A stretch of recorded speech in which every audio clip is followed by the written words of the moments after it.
Halo, selamat siang buat Bapak Ibu guru hebat dimanapun kalian berada di seluruh Indonesia. Perkenalkan, nama saya adalah Jonathan. Saya berdomisili di Papua, Jayapura. Dan saya mengajar di SMK Negeri 9 Energi dan Pertambangan Jayapura. Izinkan saya membawa tema aksi nyata, perubahan kurikulum. Mengapa kurikulum perlu dirubah? Yuk, langsung aja kita masuk dalam pembahasannya. Agenda hari ini yang akan saya bawakan ada 6 poin. Yang pertama, apa itu kurikulum? Yang kedua, kurikulum apa saja yang pernah ada di Indonesia? Yang ketiga, kurikulum merdeka. Yang keempat, keadaan kurikulum merdeka di Papua. Yang kelima, mengapa kurikulum perlu diubah? Dan yang keenam, perbedaan dengan kurikulum sebelumnya. Bapak Ibu guru pasti tidak asing kan dengan kurikulum? Apa sih kurikulum itu? Nah, menurut J. Elliot Trump dan Delmas F. Miller pada tahun 1973 dalam bukunya Secondary Schools Curriculum Improvement, Proposal and Procedures, mendefinisikan kurikulum adalah semua hal yang mampu mempengaruhi proses pembelajaran, termasuk metode mengajar, cara evaluasi murid, program studi, bimbingan dan penyuluhan, supervisi, administrasi, serta hal-hal struktural terkait waktu, jumlah ruangan, dan kemungkinan siswa dalam memilih mata pelajaran. Lalu, kurikulum apa saja sih yang pernah diterapkan di Indonesia? Berikut kurikulum yang pernah diterapkan di Indonesia. Kurikulum 1947, kurikulum 1952, kurikulum 1964, kurikulum 1968, kurikulum 1975, kurikulum 1984, kurikulum 1994, dan suplemen kurikulum 1999. Lalu, kurikulum berbasis kompetensi atau KBK pada tahun 2004, kurikulum tingkat satuan pendidikan atau KTSP pada 2006, dan kurikulum yang kemarin tuh, kurikulum 2013 atau K13. Bagi Bapak Ibu yang belum tahu kurikulum merdeka, mari kita bahas tentang apa itu kurikulum merdeka. Menurut Kemendikbud, kurikulum merdeka adalah kurikulum dengan pembelajaran intrakurikuler yang beragam, di mana konten akan lebih optimal, agar peserta didik memiliki cukup waktu untuk mendalami konsep dan menguatkan kompetensi. Guru memiliki keluasan untuk memilih berbagai macam perangkat ajar, sehingga pembelajaran dapat disesuaikan dengan kebutuhan belajar dan minat peserta didik.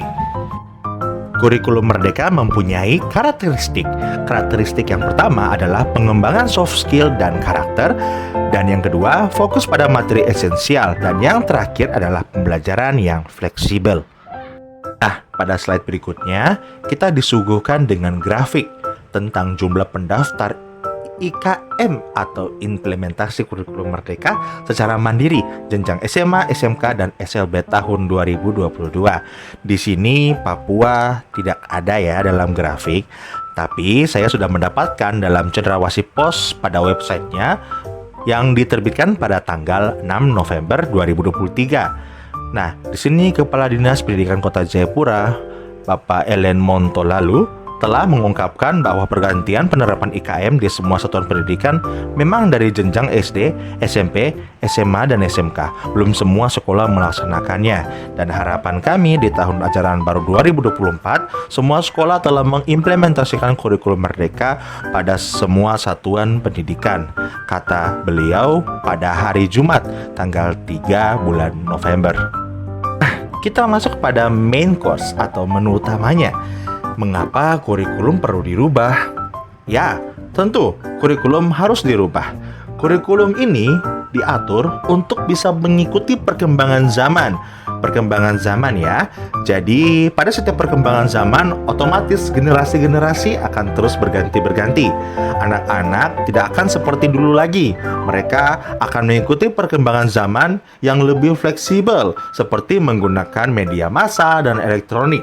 Tidak seperti zaman dahulu ya Bapak Ibu, yang waktu di zaman dahulu kita hanya mencatat, dan juga mencari sumber-sumber lewat internet yang terbatas. Tetapi sekarang internet dapat diakses dengan mudah. Makanya kenapa kurikulum perlu dirubah? Karena kurikulum perlu mengikuti perkembangan zaman. Karena teknologi pada zaman dahulu dan zaman ini tentu sangat berbeda.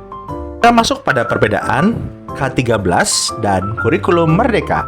Pada kurikulum K13, di sini ujian masih tertulis dan tes standar. Guru sebagai pembimbing dalam pencapaian kompetensi. Poin ketiga, kendala fasilitas dan materi mempengaruhi siswa. Yang keempat, berfokus pada capaian akademis dan kompetensi khusus. Dan yang terakhir, keterbatasan inovasi dan kreasi karena kurikulumnya membatasinya. Itu adalah K13. Nah, sedangkan pada kurikulum merdeka atau yang biasa kita singkat Kurmer mempunyai penilaian yang lebih variatif. Guru menjadi fasilitator bagi siswa, memberikan kesempatan untuk siswa mengakses pembelajaran, bahkan lewat daring, menekankan pada pengembangan diri yang lebih luas termasuk soft skill, keterampilan praktis, dan kemandirian. Dan yang terakhir, mendorong inovasi dan kreativitas dalam pembelajaran, sehingga siswa dapat mengembangkan potensi mereka dengan lebih bebas. Kita sampai pada kesimpulan.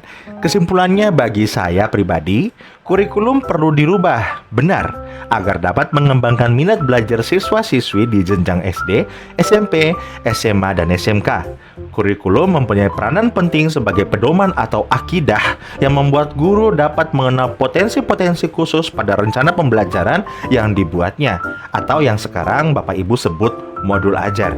Setiap daerah belum dapat beradaptasi dengan kurikulum yang baru ini. Ini betul ya Bapak Ibu. Untuk itu masih banyak hal yang harus kita perhatikan dan harus kita lakukan. Yaitu dengan apa? Dengan cara menyebarkan informasi dari pelosok demi pelosok di seluruh Indonesia tentang manfaat dari kurikulum merdeka.